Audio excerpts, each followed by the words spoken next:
Menjadi mahasiswa tingkat akhir memang gampang-gampang susah.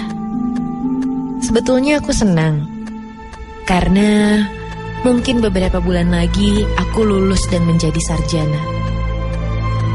Tapi ada beberapa hal yang terkadang membuatku malas menjadi mahasiswa tingkat akhir. Jenuh rasanya. Apalagi aku merasa tidak punya teman di kampus.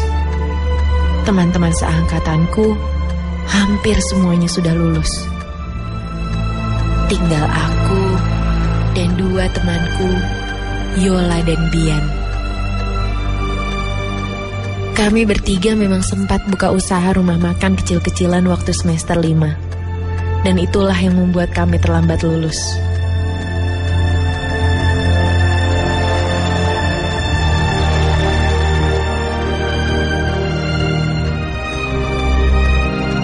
Kami kuliah di sebuah kampus negeri di Jakarta, jurusan ilmu komunikasi. Dan kami bertiga sedang bersiap-siap melakukan penelitian untuk skripsi kami. Tema skripsi kami sama, tentang pengaruh iklan di radio anak muda terhadap masyarakat pedesaan.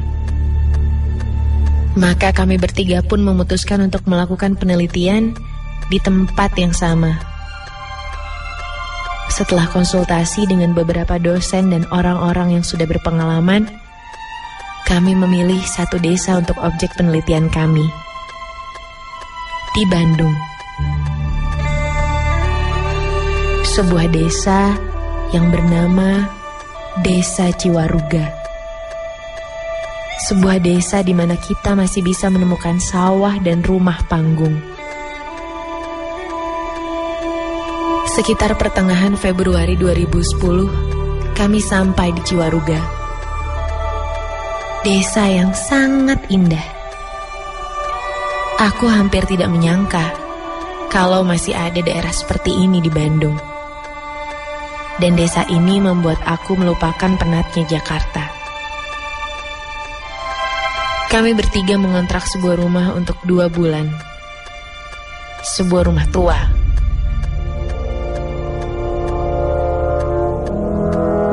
Yang direkomendasikan oleh dosen kami. Itu rumah temannya katanya. Rumah yang cukup besar dan unik. Dindingnya terbuat dari kayu. Hanya bagian depan rumah saja yang terbuat dari tembok. Beberapa ruangan masih menggunakan bilik untuk sekat-sekatnya.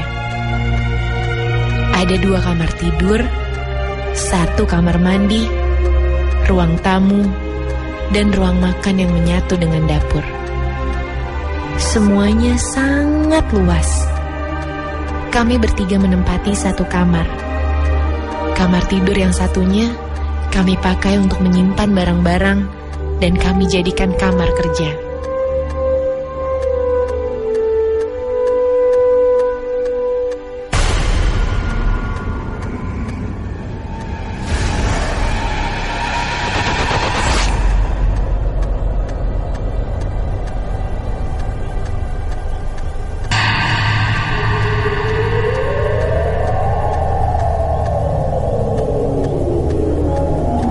Sekitar jam 8 malam, ketika kami sedang menata kamar tidur, tiba-tiba pintu rumah diketuk.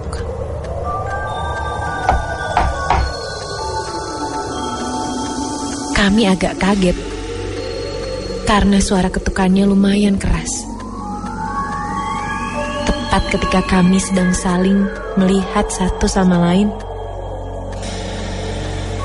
handphoneku berbunyi. Ternyata ada SMS dari temanku yang bernama Dewi di Jakarta.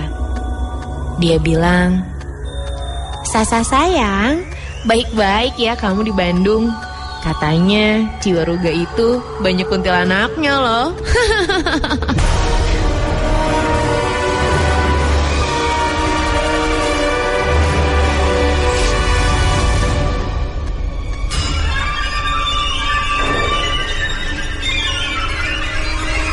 Aku masih terpaku membaca SMS itu ketika suara pintu diketuk terdengar lebih keras lagi.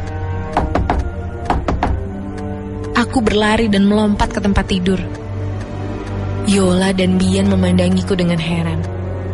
Dan aku jujur saja, aku bilang kalau aku takut membuka pintu. Bian yang pada dasarnya memang seorang yang pemberani, tertawa dan berkata kalau itu pasti Pak RT. Bian pun keluar kamar untuk membukakan pintu. Lalu terdengar suara pintu dibuka. Dan samar-samar terdengar juga suara Bian berbincang dengan seseorang. Tak lama, Bian kembali ke kamar. Dia tersenyum, lalu mengajak aku dan Yola ke ruang tamu. Kami pun mengikutinya. Dan aku baru sadar, ternyata seluruh ruangan di rumah ini menggunakan bohlam berwarna kuning, sehingga cahayanya tampak remang-remang. Di ruang tamu berdiri seorang laki-laki, tua dan agak bongkok. Punggungnya menggembung, seperti orang-orang bongkok di film-film. Wajahnya penuh dengan tai lalat. Bian lalu menjelaskan kalau orang tua itu bernama Bapak Ade. Dialah yang menunggu rumah ini di saat tidak ada yang menempati. Aku dan Yola lalu bersalaman. Tangannya terasa kasar. Dan setelah bersalaman, Pak Ade permisi menuju ruang makan. Entah kenapa, kami dengan otomatis mengikutinya. Dan di ruang makan, Pak Ade bersenandung kecil. Terdengar seperti lagu Sunda. Lalu dia menuju sebuah lukisan yang tergantung di dinding dekat dapur. Lukisan tua. Lukisan seorang wanita yang sedang tersenyum. Cantik sekali. Dan sepertinya wanita itu keturunan Tionghoa. Karena di lukisan itu dia memakai baju khas Tionghoa. Lukisan itu semakin terlihat tua di bawah cahaya lampu yang remang-remang. Dan masih sambil bersenandung, Pak Ade membenarkan posisi lukisan. Padahal, menurutku, tidak ada yang salah dengan posisi lukisan itu.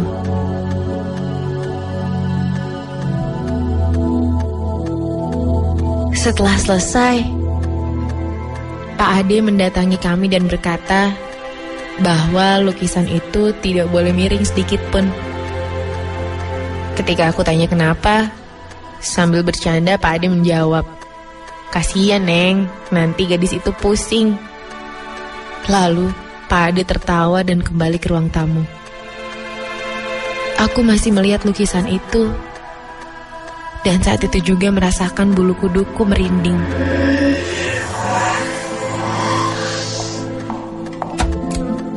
Aku pun mengikuti Pak Ade ke ruang tamu. Sebelum pulang, Pak Ade berkata bahwa setiap pagi dan malam dia akan ke sini, mengurus hal-hal di dapur, menyiapkan makan, dan air hangat untuk mandi. Maklum, untuk memasak di sini masih harus menggunakan suluh atau kayu bakar. Dan hal itu merupakan tradisi di sini. Yola lalu berkata, "Tapi Pak, jangan tiba-tiba masuk ke kamar kita ya. Kita kan kalau tidur, bajunya pendek-pendek." Pak Ade lalu tersenyum. Dia berkata, "Kami seharusnya merasa tenang saja, karena masa muda Bapak sudah lewat." Lalu dia juga berkata, "Jangan sungkan untuk meminta bantuan. Tinggal ketuk saja gubuk Pak Ade. Tidak jauh dari rumah ini yang ada babung bambu di depannya."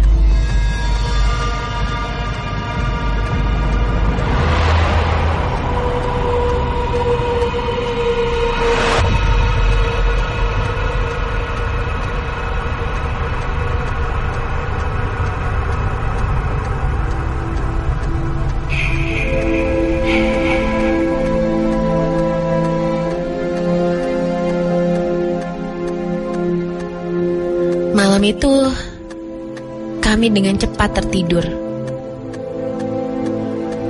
Mungkin karena lelah di perjalanan siang harinya. Dan keesokan paginya, kami terbangun oleh aroma masakan yang sangat lezat. Kami pun segera menuju dapur. Dan ternyata di sana, Pak Ade sedang menyiapkan sarapan. Banyak sekali masakan yang ia buat. Dan semuanya terlihat enak. Pak Ade lalu tersenyum dan menyapa kami. Dan tanpa menunggu waktu lama, kami langsung menyantap semua hidangan itu. Sambil makan, kami berbincang dengan Pak Ade yang sedang membersihkan jendela dapur yang menghitam karena asap dari suluh. Dan dari ceritanya, kami tahu kalau Pak Ade adalah orang yang sangat ramah. Saat ditanya masalah keluarganya, dia berkata kalau istri dan anaknya ada di tempat yang jauh. Mungkin sekarang di Jawa Tengah katanya. Dan kami tidak berani meneruskan bertanya, takut menyinggung perasaannya. Maka kami terus makan dan Pak Ade membereskan suluh sambil bersenandung. Sebuah lagu Sunda. Malamnya kami pulang sekitar jam 10. Lelah sekali rasanya. Aku ingin cepat-cepat mandi air hangat. Sayang, Bian lebih cekatan dan dia berhasil masuk kamar mandi lebih cepat. Terpaksa aku harus mengantri. Dan akhirnya aku kembali ke kamar. Ternyata Yola sudah terlelap masih dengan pakaiannya tadi siang. Ih, jorok banget sih. Dan aku pun memutuskan untuk duduk di tempat tidur sambil memijat-bijat betisku yang pegal. Tiba-tiba terdengar sesuatu. Ya, ada suara nyanyian. Oh, itu mungkin Pak Ade di dapur. Tapi setelah aku dengar lebih jelas, ternyata itu suara wanita.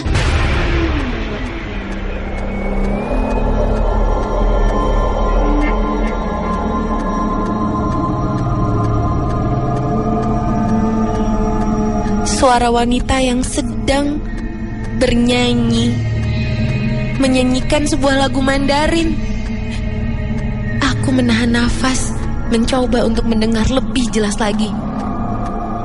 Dan ternyata benar, itu suara wanita menyanyi lagu Mandarin. Apa mungkin itu Bian? Tapi, sejak kapan dia bisa bahasa Mandarin? Astaga, tiba-tiba aku teringat lukisan di dinding dapur. Aku tiba-tiba merinding. Aku pun naik ke ujung tempat tidur dan merapatkan tubuhku pada Yola. Aku gemetaran. Tak lama, Bian datang, menghampiriku ke tempat tidur. Wajahnya pucat. Dia lalu bertanya, "Sa, lo nyanyi gak tadi?" Astaga, aku hanya bisa menggelengkan kepala dan berkata dengan lemas, "Enggak, Bi. Emangnya kenapa?" Lalu wajah Bian terlihat takut. Sambil gemetaran dia berkata, "Tadi pas gue mandi, ada orang ngetok-ngetok pintu kamar mandi. Dan gak lama, dia nyanyi-nyanyi Mandarin, Sa."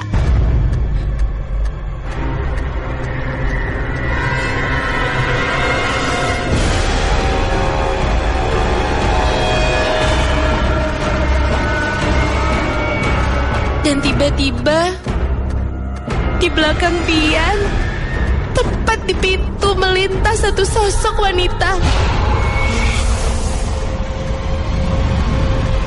Melayang dengan sangat cepat. Wanita Tionghoa. Aku seketika menjerit hingga Yola terbangun dan ikut menjerit. Tepat saat itu, Pak Ade masuk ke kamar. Dan dengan panik dia bertanya ada apa.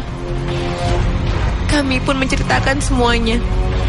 Dan setelah mendengarnya, Pak Ade hanya tersenyum dan berkata, "Jangan khawatir, karena malam ini katanya Pak Ade akan menggelar tikar dan tidur di depan pintu kamar kami."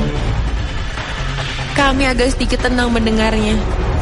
Dan kami bertiga pun memaksakan diri untuk tidur saja. Tapi aku benar-benar tidak bisa tidur nyenyak.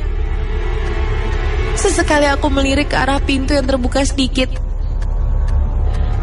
Aku bisa melihat Pak Ade masih terbaring di sana. Aku pun kembali mencoba tidur.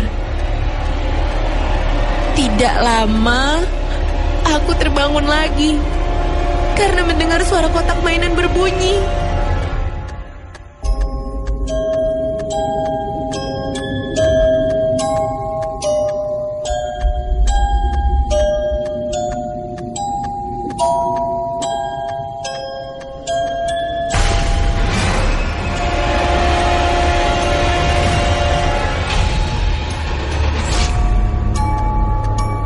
Ya Tuhan, dari mana asalnya suara itu?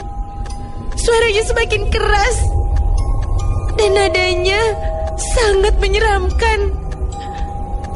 Aku melirik ke arah pintu dan ternyata Pak Ade sudah tidak ada di sana.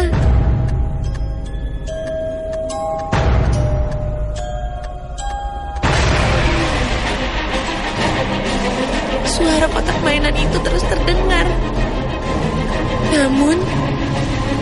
Namun kali ini terdengar suara seorang laki-laki tertawa. Tawa bahagia. Suara yang sepertinya sudah ku kenal selama ini. Ya, suara Pak Ade. Aku pun turun dari tempat tidur dan menghampiri asal suara itu. Dan sepertinya Pak Ade ada di ruang makan, karena suara tawanya terdengar makin jelas. Lalu terdengar satu suara lagi. Suara anak kecil. Dan dia pun terdengar sangat bahagia. Aku sampai di pintu ruang makan. Jantungku berdetak sangat kencang. Lalu aku membuka pintunya. Dan di sana, di meja makan, Pak Ade sedang duduk memangku seorang anak. Mereka terlihat sangat bahagia. Anak itu sedang memainkan kotak musik yang terus berbunyi. Aku berjalan mendekat. Pak Ade melihatku lalu tersenyum. Dia berkata,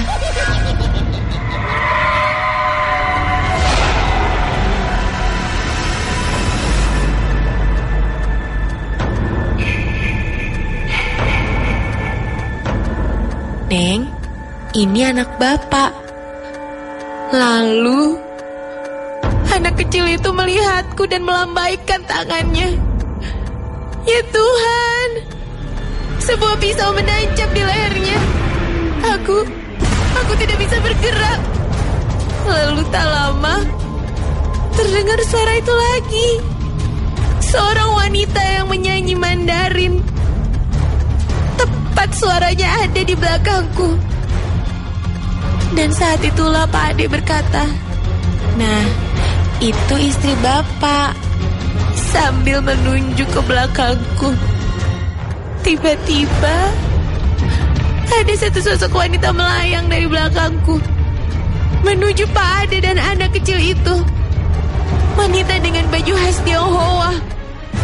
Dia melayang membelakangiku, mencium anak kecil itu. Lalu dia menengok ke arahku. Astaga, mukanya biru, bengkak-bengkak, seperti habis dipukuli orang. Ya Tuhan, aku sangat lemas. Aku terjatuh. Dan dengan sisa-sisa tenaga, aku merangkak keluar ruang makan dan berusaha sekuat tenaga untuk kembali ke kamar. Sementara Suara kotak mainan dan nyanyian Mandarin masih terdengar dan terus saja terdengar. Sampai di kamar, aku menangis. Rasanya lemah sekali. Aku tidak bisa bergerak. Akhirnya azan subuh terdengar. Aku membangunkan Yola dan Bian, kemudian langsung memeluk mereka sambil menangis.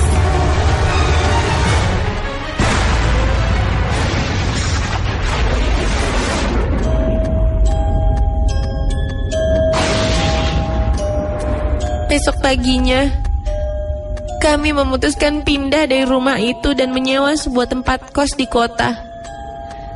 Setelah membereskan semuanya, kami menitipkan kunci sekaligus pamit pada Bu Dedeh, tetangga terdekat. Ketika sedang berpamitan, aku melihat Pak Ade di depan gubuknya, melambaikan tangan kepada kami. Kemudian dia masuk ke dalam gubuknya.